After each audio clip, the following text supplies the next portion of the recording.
नमस्कार, आप देख रहे हैं श्रेय टीवी, देश हित की बात। मैं हूं आपके साथ साक्षी। बचाव में 307 की धारा को लेकर आक्रोश, बड़ी संख्या में लोगों ने सौंपा ज्ञापन, निष्पक्ष जांच की मांग। नमस्कार, आप देख रहे हैं श्रेय टीवी, देश हित की बात। कच्छ जिले के बचाव शहर में धारा 307 की शिकायत को लेकर बड़ी संख्या में लोगों ने एकजुट होकर प्रशासन के सामने अपनी मांग रखी। शुक्रवार 21 अगस्त 2026 को सुबह करीब 10 बजे बाबा साहेब आम्बेडकर सर्कल से समाज के लोग एकत्रित हुए और बचाव DYSP कार्यालय पहुंचकर ज्ञापन सौंपा। इसके बाद बचाव पुलिस स्टेशन पहुंचकर थाना प्रभारी को भी आवेदन दिया गया। प्रदर्शनकारियों का आरोप है कि सुरेश भाई काठेचा, हरेश काठेचा और रमेश भाई दाफड़ा सहित उनके परिवार के सदस्यों के खिलाफ धारा 307 के तहत की गई शिकायत गलत तरीके से दर्ज की गई है। समाज की मांग है कि पूरे मामले की निष्पक्ष जांच कर तथ्यों के आधार पर कार्रवाई की जाए और यदि आरोप निराधार पाए जाते हैं तो धारा 307 सहित संबंधित शिकायत को निरस्त किया जाए। इस दौरान गुजर मेघवाल समाज सहित 36 गांवों से बड़ी संख्या में भाई बहन, माताएं, बुजुर्ग, समाज के पदाधिकारी और कार्यकर्ता बचाव पहुंचे। लोगों की भारी मौजूदगी के चलते अम्बेडकर सर्कल पर जन समूह नजर आया। ज्ञापन सौंपते हुए प्रतिनिधियों ने कहा कि उनकी मांग के किसी के खिलाफ नहीं बल्कि निष्पक्ष जांच और न्याय को लेकर है। उन्होंने प्रशासन से पूरे मामले की जांच कर सच्चाई सामने लाने की अपील की। वहीं DYSP साहब ने समाज के प्रतिनिधियों की बात सुनी और उन्हें आश्वासन दिया कि मामले की कानूनी प्रक्रिया के तहत जांच की जाएगी तथा तथ्यों के आधार पर आवश्यक कार्रवाई की जाएगी। अब देखना होगा कि पुलिस जांच में क्या तथ्य सामने आते हैं और समाज की धारा 307 हटाने तथा शिकायत निरस्त करने की मांग पर प्रशासन की ओर से आगे क्या कार्रवाई की जाती है। कच्छ से श्रेय टीवी के लिए ब्यूरो चीफ एन विश्वकर्मा की रिपोर्ट। અશોકભાઈ, જ્યારે આજે બધી જ જ્ઞાતિના લોકો એકઠા થયા છે, શું છે માંગ અને શું? ગત 16 તારીખના જે ભચાઉમાં ઘટના બનેલ, ભીમા કોરેગાંવ સેનાના સંસ્થાપક અધ્યક્ષ અને એમના પરિવારના લોકો ઉપર અસામાજિક તત્વોના ટોળોએ હિંસક અને જીવલેણ જે હુમલો કરેલ, આમનો ભૂતકાળ અને આમની હિસ્ટ્રી જોતા એવું જણાઈ આવેલ છે કે આ લોકો હિસ્ટ્રી સીટર માઇન્ડના આરોપીઓ હોય। 50થી વધારે આરોપીઓ અત્યારે જે છે એમના ઉપર ગુના દાખલ છે અને એક સમાજનું નેતૃત્વ કરનાર, સામાજિક સંગઠન હલાવનાર અને સમાજના કાર્યકર્તાઓ ઉપર જો સામાન્ય બાબતે આવો હિચકારો હુમલો કરવામાં આવતો હોય અને ઉપરથી જેમની ઉપર હુમલો થયો છે એમની ઉપર જ 307 જેવી ભારે કલમો લગાડીને ગુનો દાખલ કરાવવામાં આવતો હોય તો ક્યાંક ને ક્યાંક આરોપીઓનો જે ઇતિહાસ બુટલેગરોનો અને મારકૂટ કરવાના પહેલાં પણ ઘણા બનાવોને અંજામ આપ્યા છે અને બુટલેગરની છબી ધરાવતા આરોપીઓ છે તો ક્યાંક ને ક્યાંક પોલીસમાં નાની મોટી સાંઠગાંઠ હોઈ શકે। એના કારણે આવી તાત્કાલિક ધોરણે 307 જેવી ગંભીર કલમો તળે ગુના દાખલ થતા હોય। નહીતર જે પીડિત છે, જે ભોગ બનનાર છે એ હોસ્પિટલમાં એડમિટ હોય, ઘટના જે જગ્યાએ બની ત્યાં CCTV કેમેરા છે અને જે મોબાઈલથી ઉતારેલ વિડીયો પણ વાયરલ થઈ રહ્યા છે એમાં સ્પષ્ટ દેખાઈ રહ્યું છે કે અંધાધૂંધ પથ્થરમારો આ લોકો કરી રહ્યા છે। એમાં ક્યાંક ને ક્યાંક એમાં અંદરો અંદર એમને પણ ઈજાઓ થઈ હશે, પરંતુ જેમને ઉપર હુમલો કરવામાં આવ્યો એ સુરેશભાઈને એમનો પરિવાર, સુરેશભાઈ પોતાના કામ અર્થે ત્યાં એમની ગોડાઉને ગયેલ હતા। જો કોઈ અગાઉથી ષડયંત્ર કરીને ગયેલા હોત તો આમની પાસે પણ હથિયારો હોત, આમની પાસે પણ પૂર્વ તૈયારી હોત, પરંતુ આપણે વિડીયોમાં જોયું કે સુરેશભાઈ તથા એમના ભાઈ એડવોકેટ હરેશભાઈની બંને ગાડીઓ ભૂંડી રીતે તોડી પાડેલ। એ પ્રમાણે જે આ આરોપીઓ આ ઘટનાને અંજામ આપ્યો છે એમનો ઈરાદો એવો સ્પષ્ટ હતો કે આમને જાનથી મારી નાખવામાં આવે। છતાં આવો હુમલો થયા બાદ પણ પોલીસ તંત્ર પીડિતો ઉપર 307 જેવી ગંભીર કલમો નોંધ્યો હતો। આખા સમાજે વિચાર કરવાનો અને ચિંતાનો વિષય છે। હાલે DYSP સાહેબ કને આ જ રજૂઆત લઈને સમગ્ર સમાજના લોકો સામે આરોપી છે એ પણ અનુસૂચિત જાતિ સમાજના જ છે, પરંતુ જે હિસ્ટ્રી સીટર અને સમાજમાં જે દારૂનું દૂષણ ફેલાવે છે એ ક્યારે એનો કોઈ સમાજ હોતો નથી। એટલે અમારે આવા લોકો વિરુદ્ધ બોલવું પડે, કારણ કે જો સમાજના હોત તો સમાજમાં દારૂનું દૂષણ ના ફેલાવતા અને આવા નાના નાના મેટરોમાં આવા હિચકારા હુમલાઓ ન કરતા હોત।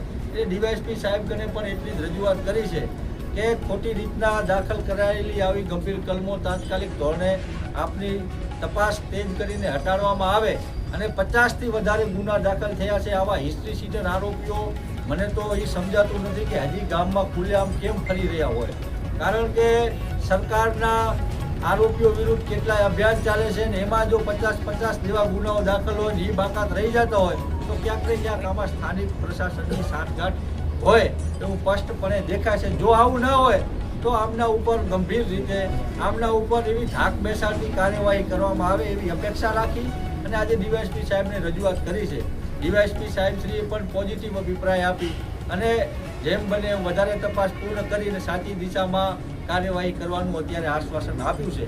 જરૂર જણાય તો આ બાબતે આવનારા સમયમાં પણ સુરેશભાઈના પરિવાર સાથે સમાજના તમામ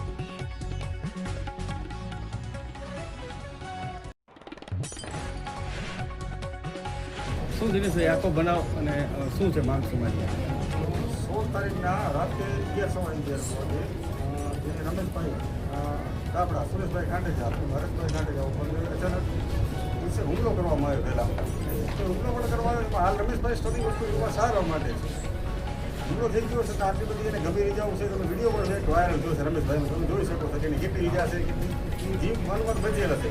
છતાં તે લોકો ઉપર 307 જેવી ભારે કલમ ગંભીર ગુનામાં આવે છે એ ભારે કલમ લગાવી અને એફઆર કરવામાં આવી છે. અમારી માંગ છે કે આ કલમ રદ કરવામાં આવે અને આજ જો સમાજમાં જે આગેવાન થતા હોય કોઈ પણ કાર્ય કરતા હોય અને એના ઉપર જો ફરિયાદ દાખલ થઈ જાય તો પછી કોઈ સમાજમાં આગેવાન કેમ આગળ ક્યારે આવશે? આ એક સમાજના આગેવાનોને દબાવવા માટે જ એક આ ખાસા ફરિયાદ કરવામાં આવી છે. અમારી વિનંતી છે કે આમાં પોલીસ સૂત્રોને ન્યાય માંગી છે કે આ ફરિયાદ રદ કરવામાં આવે. 307 કલમ છે.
મળી